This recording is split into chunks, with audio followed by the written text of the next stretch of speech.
Hey guys, welcome back to my channel. My name is Sarah and I have 4 more crockpot recipes for y'all today, and as usual the ingredients will all be listed down below in the description. Don't forget to like this video and subscribe because I will have tons of crockpot recipes this month. The first recipe I have is the Mongolian Chicken recipe, and it called for dark brown sugar, but all I had was light, so I happen to have a little bit of molasses on hand, so I put that in there. So you're going to start with half a cup of dark brown sugar, a quarter cup of soy sauce, a half a teaspoon of ground or minced ginger, and a half a teaspoon of minced or ground garlic. And you're going to just stir it all up, and then you're going to place, it called for 5 chicken thighs, but all I had was 4. It was plenty.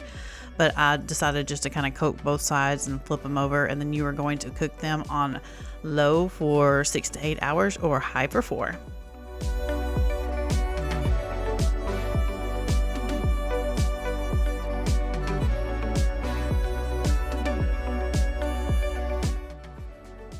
And once they were all ready, I pulled them out and put them on a sheet pan, and I put a little bit of the juices on top, thinking it would probably help caramelize in the oven. And I rolled them for about 5 minutes. You just kind of have to, watch everyone's oven is different. So just pay attention that you're not burning it, but it's still pretty crispy looking. And then once they were all ready and I plated them, I poured a little bit more of the juices on top. Next time I might thicken it up with some more cornstarch a little bit or something, but it was still good. And I made our favorite fried potatoes. I didn't actually record that, but I have a recording of it and I will link it down below as well. And this was so delicious. And now I'm going to be making a coconut curry. The recipe actually called for chickpeas, so you could substitute the chicken for that and make it vegetarian. But you're going to put 2 cans of coconut milk in your slow cooker, 4 tablespoons of red curry paste, 4 tablespoons of the instant tapioca, and then a little bit of salt and pepper. I think it was maybe like half a teaspoon of each. And then you're also going to put in a bag of stir-fry vegetables. Any of them will work. I mean, you could do any kind. The one I chose just had all kinds of different stuff in it. And then I placed my chicken thighs in there and cooked it on low for 6 hours. If you're using the chickpeas, you could do low for 4. That's what it originally called for. But with it being chicken, I cooked it for a little bit longer.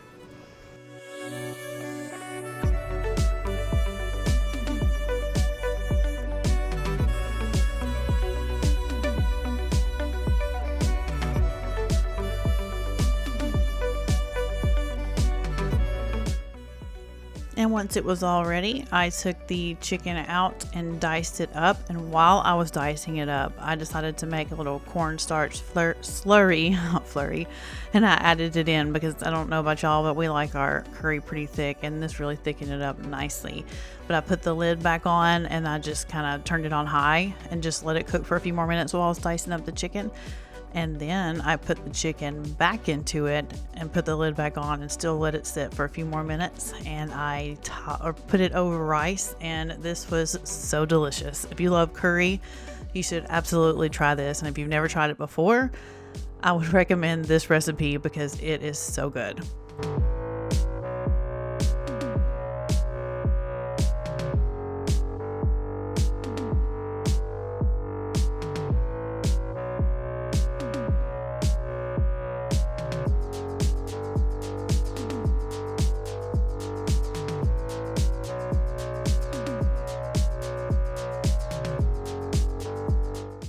Next, I'm going to make some tomato soup. I just melted maybe 4 tablespoons of butter. I chopped up some onions, carrots, and celery. It was about a cup's worth, and I just cooked it until, as you can see right here, just for about 5 minutes or so. And then you're going to remove that from the heat, pour it into your slow cooker, and add 1/3 cup of all-purpose flour, and just mix it all up until it is well combined. And then after that, you're going to add in 1 28-ounce can of crushed tomatoes, a 6-ounce can of tomato paste, a tablespoon of dried basil, a teaspoon of dried oregano, a teaspoon of salt, 4 cups of chicken or vegetable broth, depending on, like I said, you can make this vegetarian as well, 1 bay leaf, and then you are going to cover it and cook it on low for 8 hours.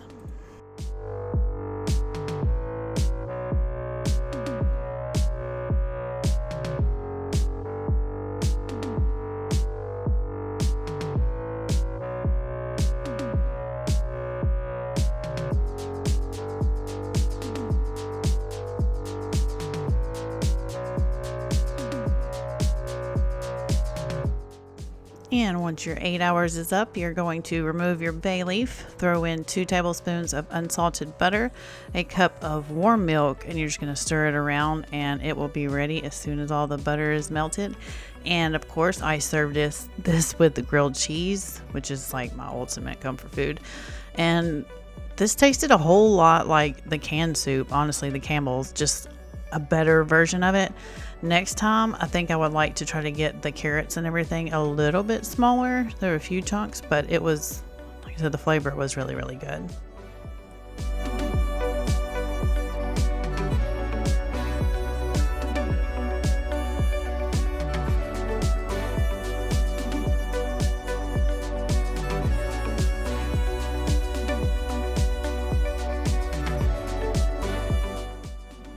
And lastly, I'm going to be making some beef stroganoff. You're just going to cut up an onion about like seen here, throw in a teaspoon of sugar and stir it around really well.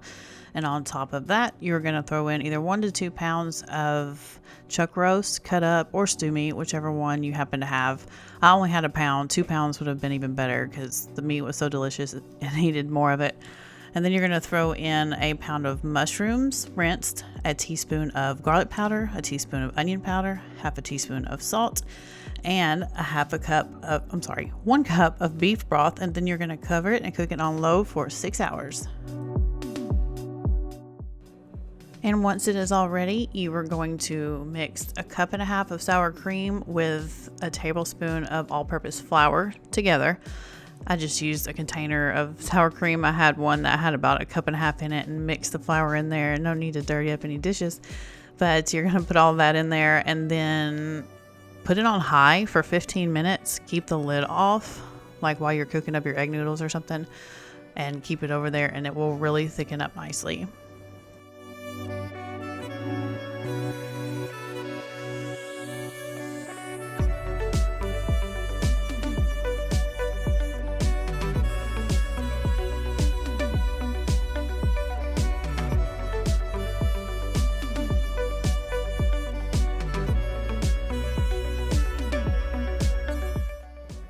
And of course, I'd serve this over egg noodles. This was so good. I like beef stroganoff. I've made a recipe in the Instant Pot that was really good too, but I think this was even better. Sometimes it's like everything's better in the slow cooker. All the seasonings just blend. I don't know, but my 2-year-old ate a ton of it and he hardly eats a lot at dinner. It was really, really, really good.